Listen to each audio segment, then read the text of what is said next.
할렐루야. 오늘도 우리와 함께 하시는 주님의 사랑이 우리의 삶을 지키고 우리의 가정과 우리의 직장과 우리의 사업 위에 함께 하여 주실 줄로 믿습니다. 오늘 우리가 볼 본문은 21절부터 38절까지입니다. 오늘 본문에는 가나안 여인의 귀신 들린 딸이 치료받는 이야기와 또 칠병이어 사건이 등장합니다. 오늘 보면 바로 앞부분은 1절에서 20절까지 말씀해 보면 거기에서는 바리새인과 서기관들이 예루살렘에서 예수님을 찾아옵니다. 그러고는 예수님께 제자들이 손을 씻지 않고 먹는 문제를 가지고 왜 장로들의 전통을 지키지 않느냐며 따지고 이 일을 제기합니다. 하지만 예수님께서는 그들에게 너희가 전통을 지킨다고 하나님의 계명을 도리어 어긴다라고 하면서 그들과 논쟁을 벌이십니다. 그들은 계명에 대한 해석으로 도리어 계명을 왜곡하고 있었다라는 것입니다. 본래 전통이란 계명을 더 잘 지키기 위해서 생긴 것입니다. 그런데 그들은 계명의 본 뜻은 왜곡시키면서 자기들의 편리와 실리를 추구하는 것으로 오히려 전통을 이용하고 있었습니다. 도리어 전통이 계명을 폐하는 엉뚱한 결과를 가지고 온 거죠. 예수님은 그런 것을 바로 외식이다라고 말씀하십니다. 그들은 겉과 속이 달랐습니다. 입술로는 공경하되 마음은 딴 데 있었습니다. 손은 깨끗이 씻었지만 그 마음 중심에는 온갖 악하고 추하고 더러운 것으로 가득했다라는 것입니다. 그들은 율법을 지키는 자가 아니라 오히려 율법을 만든 자처럼 행세했습니다. 이런 행위를 하나님이 받으실 리가 없죠. 예수님의 눈으로 볼 때 그들은 그 바리새인들이 지도자 노릇하는 것은 곧 맹인이 맹인을 인도하는 것처럼 보였다는 것입니다. 예수님은 그렇게 바리새인과 서기관들과 한바탕 논쟁을 벌이신 다음에는 그곳을 떠나서 두로와 시돈 지방으로 가셨습니다. 그곳은 이방 땅입니다. 이방 사람들이 살고 있는 이방 땅입니다. 거기서 예수님은 이 바리새인과 서기관들과는 전혀 다른 한 사람을 만나십니다. 바로 가나안 여인입니다. 우리는 이 예수님과 가나안 여인과의 대화를 통해서 정말로 진정한 믿음, 주님이 원하시는 믿음의 모습은 무엇인지를 배울 수가 있습니다. 오늘 15장 본문은 바로 이 바리새인과 서기관들의 모습과 이 가나안 여인의 모습을 서로 대조하고 있는 거다라고도 볼 수 있습니다. 이 두로와 시돈 땅은 당시 유대인들이 이방 세계 중에서도 가장 더럽게 여기고 배척하는 곳이었습니다. 거기에서 한 가나안 여인이 등장합니다. 마가복음 7장에 보면은 그녀는 헬라인이고 수르보니게 여인이다라고 표현하고 있습니다. 그 말은 그녀가 당시 유대인들과는 정말 원수 관계에 있는 그러한 족속, 그러한 민족의 여인이었다라는 것을 말합니다. 특히 마태는 이 여인이 옛날 여호수아 시대부터 시작해서 이스라엘의 적으로 취급되었던 가나안 여인이다, 가나안 족속이다라고 말하고 있습니다.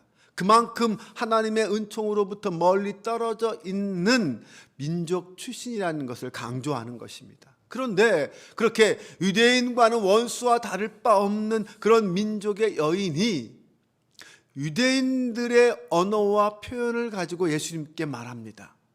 주 다윗의 자손이여, 나를 불쌍히 여기소서.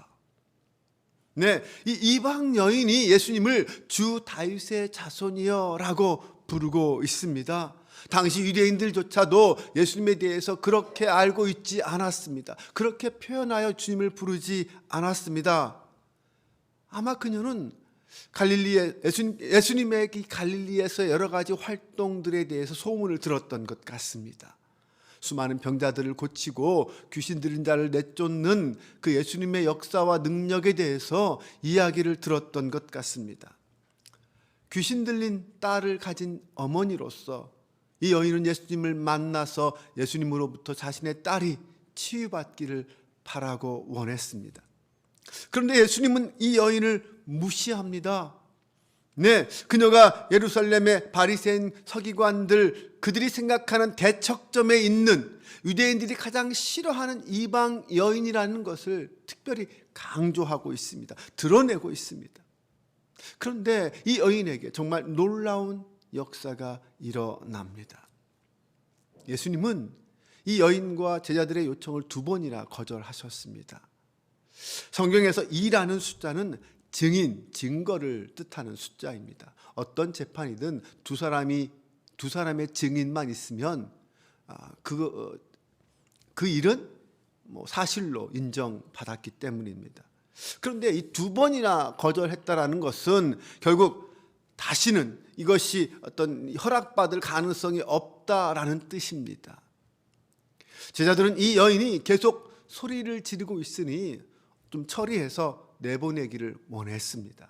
그런데 예수님은 이스라엘 집에 잃어버린 양 외에는 다른 데로 보내심을 받지 않았다라고 하며 냉정하게 거절하십니다.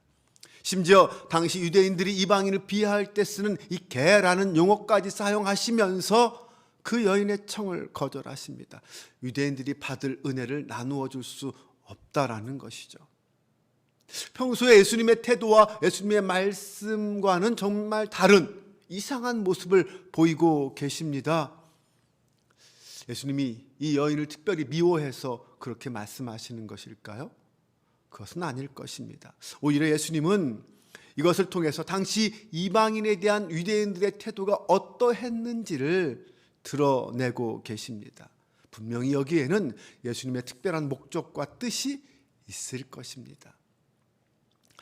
예수님께 그렇게 철저히 무시당하면서도 이 여인은 옳습니다, 주여라고 대답합니다. 뿐만 아니라 개들도 제 주인의 상에서 떨어지는 부스러기를 먹습니다 라고까지 말합니다. 그러면서 유대인들에게 나누어 줄 그 은혜의 부스러기라도 달라고 간청하고 있습니다.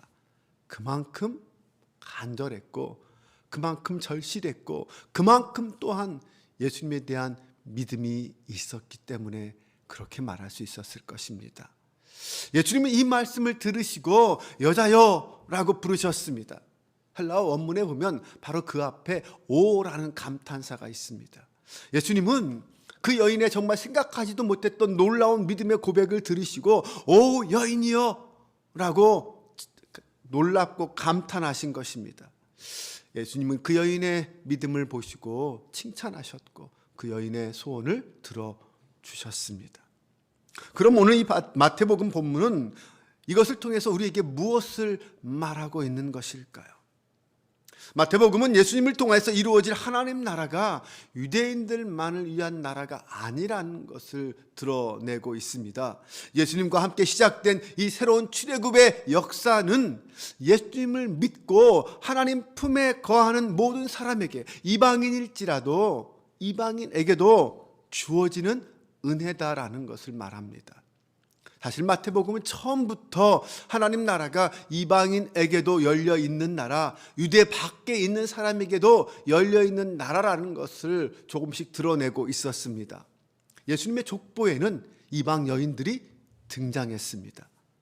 그리고 유대인의 왕을 찾아서 온 동방의 박사들의 이야기가 있었고요. 자신의 종의 병을 치료하기 위해서 예수님을 찾아온 로마의 백부장도 있습니다. 그리고 오늘 본문에 가나안 여인도 등장합니다. 이런 것을 통해서 구원의 역사가 유대인들만이 아니라 이방인들에게도 열려 있다는 것을 조금씩 드러내고 있었습니다. 그리고 오늘 본문 바로 우리가 읽은 본문 뒤에 나오는 이방인 땅에서의 치유 사역과 칠병이어 사역도 결국 이방 지역에서 있었던 일입니다. 즉 은혜로 주어지는 부스러기, 그러한 역사다, 그러한 놀라운 역사가 일어나고 있다, 일어나야 한다라는 것을 말하고 있는 것입니다. 예수님의 메시아 사역은 유대인을 넘어서 이방 지역까지 점점 확장되고 있습니다. 그리고 마지막으로 마태복음 28장에 보면 지상 명령을 통하여 그 복음이 사마리아와 땅 끝까지 전해져야 한다라는 것을 천명하는 것으로 이야기합니다. 마태는 이 이야기를 통해서 주님께 은혜를 입어서 구원받은 자가 결국 어떤 사람인가를 드러냅니다. 그러면서 오늘 우리에게 너희는 바리새인들처럼 맹인이 되지 말라, 이렇게 말하는 겁니다. 앞부분에 바리새인과 서기관들의 이야기와 이 가나안 여인을 통해서 너희는 가나안 여인의 믿음같이 되어야지 바리새인 같은 맹인이 되어서는 안 된다라고 말씀하시는 것입니다. 유대인이라고 해서 율법을 잘 알고 지킨다고 해서 구원받는 것이 아니라 주님 앞에 겸손히 나아가서 믿음으로 간절히 간구하는 자, 그가 구원받는다라는 것을 말씀합니다. 유대인이라고 해도 회개하지 않으면 하나님 나라에 참여할 수 없고, 이방인이라고 해도 하나님의 말씀을 깨닫고 간구하면 은혜로 주어지는 그 나라에 참여할 수 있다는 것입니다. 오늘 우리 마음의 중심에 어떤 마음이 있어야 하는지를 말하고 있습니다. 가나안 여인은 자기가 당하는 그 모든 수모를 다 믿음으로 극복했습니다. 그 모든 고난을 믿음으로 견뎌냈습니다. 그리고 결국은 주님으로부터 그 믿음을 인정받았고 치유의 은혜도 받았습니다. 이것이 신앙의 본질입니다. 먼저 나 자신이 주님 앞에 설 수 없는 철저한 죄인이라고 고백해야 합니다.